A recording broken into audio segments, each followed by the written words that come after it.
Yo, what's good, everybody out there in the world, man? Welcome back to the channel, This Hood, man. I want to holler at y'all about some video footage I was checking out. The podcast, the realest podcast ever. You should follow those guys because I really never heard of them, but I think they got a dope interview coming up, and it's on now with Dr. Umar Johnson. But it's a segment in it where I want to really tap in and holler at y'all about. It's about 30 minutes in to the video, and the guy asked him why did the black neighborhoods change around about 1975-ish. I was born in 1973, so that makes 50 years for me. But this is what happened in the black community, and I just think it's really deep and dope what he's saying. So I'm gonna play the audio real quick, and I want y'all to chime in on what you hear and let me know, because it's really deep. And as a black person, I was born in this time frame, but I was literally like a child, like growing up as a kid to a teenager to my 20s on 30. So I'm not thinking about this stuff. This is not something that's on my radar. It's not until I get way older, like 35 and above, that I start really kind of understanding, not that understanding blackness, but understanding how America works with the racism and how they kind of utilize it against us. But here it is in a nutshell, pause, where here it is in a nice little breakdown that Umar Johnson break down for us, and I want y'all to hear it because it's important. So here it goes. And things just kind of flipped. Yes. What was it, and how do we get back to that? There was two fears in America from the 20s to the 60s. So the 20s, you have the Garvey movement. And then in the 60s, you have your civil rights movement. The two fears was, number one, black children's intellectual superiority is showing itself. Although we practice in Willie Lynch and Jim Crow, who came up with the solution to keep that light on forever if you so chose? A black scientist, Lewis Latimer. Who came up with that gas mask that allowed us to go into burning houses and save people without suffocating ourselves? Black scientists. Who came up with that helicopter? Who came up with that stoplight? Who came up with that walkie-talkie? Who came up with that self-lubricating engine? Who came up with the refrigerated truck? Who came up with that golf tee? Who came up with that ironing board? So white folks are looking and saying, if we let them continue being separate, competing with us, we gonna lose. That black child was inventing things white kids were not even thinking about. Even though it was an underfunded, dilapidated schoolhouse, even though you had teachers who were not prepared in the traditional white way, those children were being taught how to think. Absolutely. If we let this continue, they will be the giants of capitalism, not us. So that little breakdown right there, which probably was like about a minute and a half, it kind of gave you an understanding about how times before we was born, how the country was set up. It was set up in a competitive way. So whereas we don't live around white people, you don't see them. Especially when I was a kid, you watch white people on TV. That's how you saw white people. Maybe they might have lived in the neighborhood when we was children, but they didn't hang out in the neighborhood. You didn't see them on the block or the sidewalk.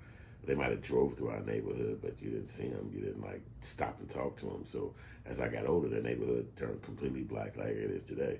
So now when you think back to that, it's like, so that's what they was doing, making situations where they was competing with us. When I was a kid growing up in the 60s, hip-hop was not, the 70s, early 70s, hip-hop wasn't around. So what they was always talking about was blackness. So it would be like, ooh, look at this black person. The first person who ever made it to the North Pole or the South Pole, Rodney Perry, whoever these black people were, they would talk about them in books and magazines and shit like that. This was normal. So you know how kids would watch comic books? My parents wouldn't get us comic books. They would still be magazine books like that. It would still be a cartoon animation kind of book, but it'd be about black people. Here's Frederick Douglass. Here's the first person who made it to the North Pole. Here's the first cowboy. Here's the first, and this is just what books we would read. So you see your friends like, they got all this Superman, Spider-Man shit, and you like, what the fuck? I got like books on all this black people shit. Like, man, I want to get it. You couldn't even come to your parents like, can I get a Spider-Man? Looking at you, that's like, oh, what? And it just wasn't even a conversation you had. You went to your friend's crib. Like I had friends who I grew up with. They would have boxes of those magazines stacked up because they would have them, I guess, collecting them over the decades. Well, we never even got one. So by the time I got older, it was not even something that I cared about because our books was about black people. So then hip hop came. Obviously, you got on that hip hop road and never look back.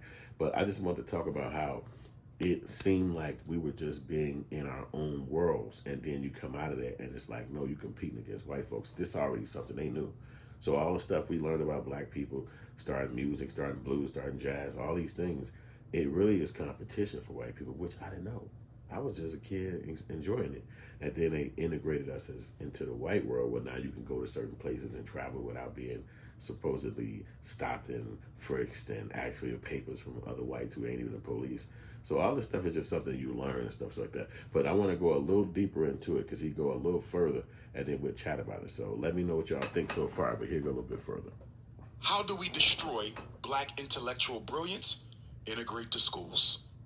Bring them into our schools and subject them to psychological terrorism, emotional abuse, so they can't even think about doing what they were doing at the black schoolhouse because they're too busy being called the N-word.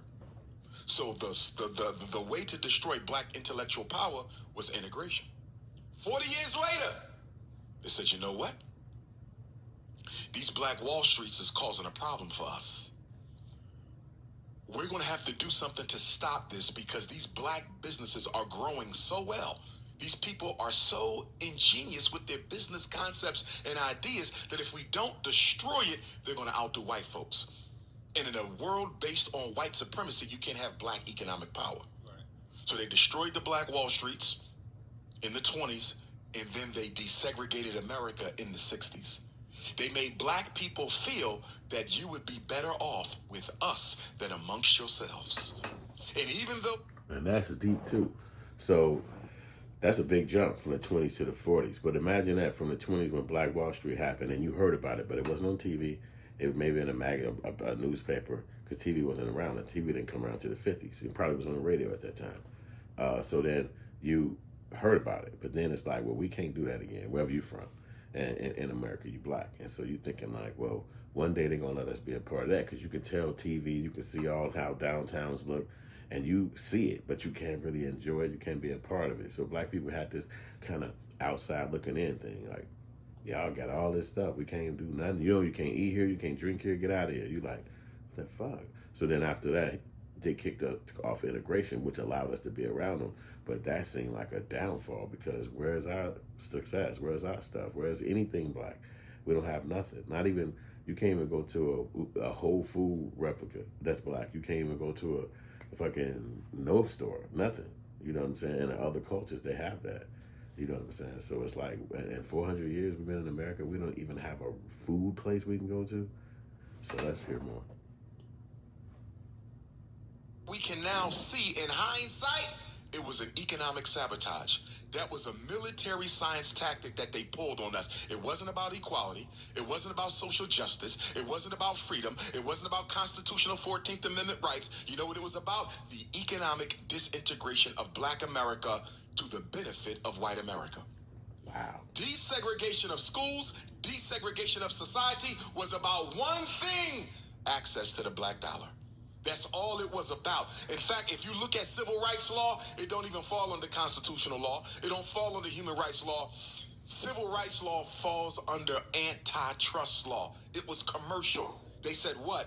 You can't keep them out of your restaurant. You can't keep them out of your movie theater. You can't keep them out of your hotel. It wasn't about human rights. No. It was about access to the black dollar. That's all they did.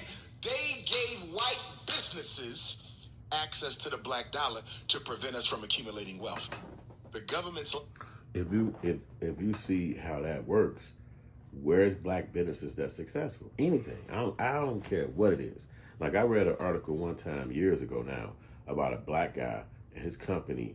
They did renovations for jet planes. So they did the carpeting, all of the stuff that on that, you know, the seats, all that stuff. They put the track lights all through it. They put everything in there that you would normally see. And this was his company. He was a black company. I read this in like Black Enterprise. I don't remember the name of the company or nothing like that. But I thought that was unique. I said, damn, a black company renovates jets. I mean, what they call it, not renovate, but it rehashes, whatever they call it. So rehabilitates, I don't know. But anyway, I was shocked by that. I was like, damn, I thought, some first I don't know, never thought about never even thought about that. But then when you read something about that, it's kind of open your mind and say, wow, that got to be a dope ass life or a dope ass company to be these people create jets and they want a certain kind of look in them or a feel, and you saying your company can make that happen. They give you the budget, you make that happen. Your name go out there further. So it's like, that's a dope company. But that's not nothing you heard of. You've never heard of no black company doing no upholstery reconfiguring in some jets or planes or whatever kind of planes he was doing.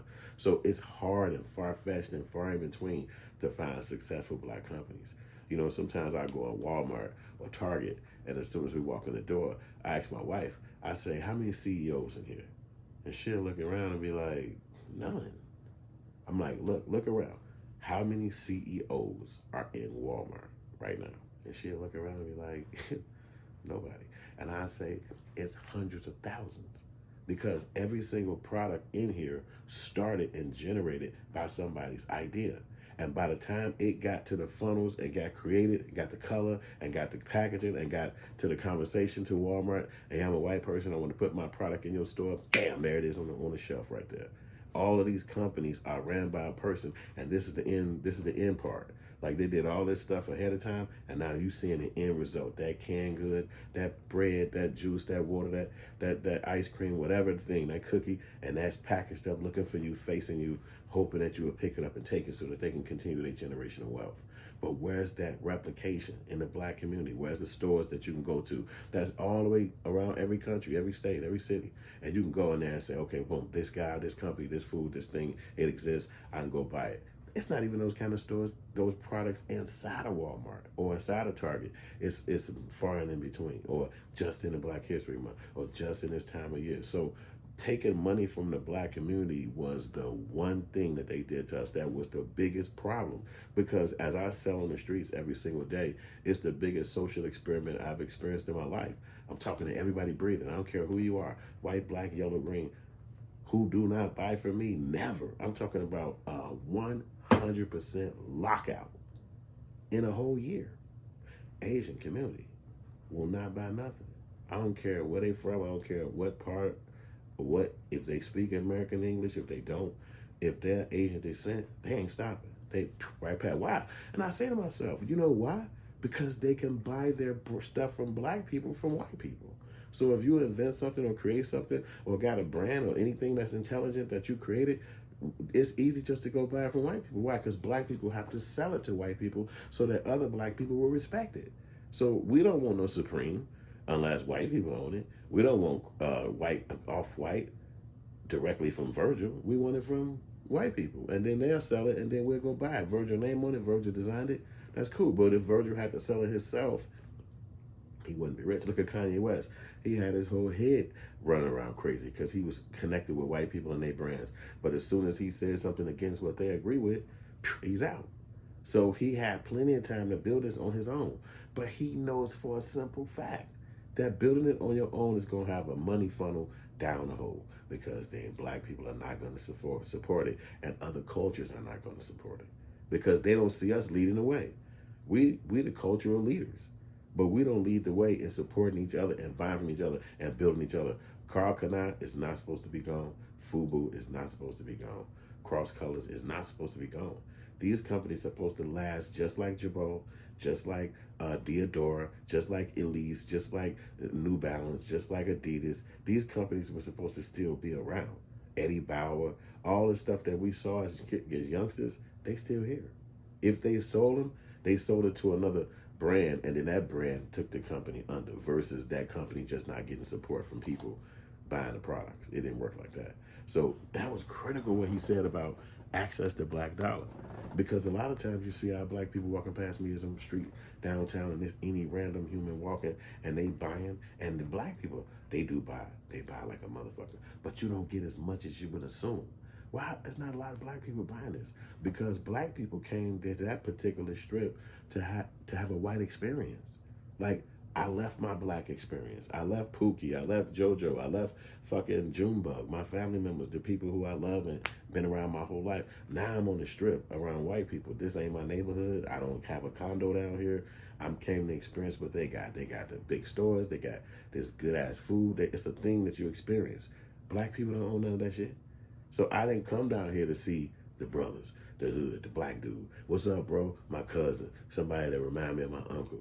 No, I came down here to see Jilly, Brittany, fucking Chad, all the white people moving around. They don't know me. They're not finna have a conversation with me. They might say thank you. They might say have a good day. But I came to have that experience. So not buying something from a black person, because where's the stores? Where's the big black thing that's like, oh no, I gotta stop there.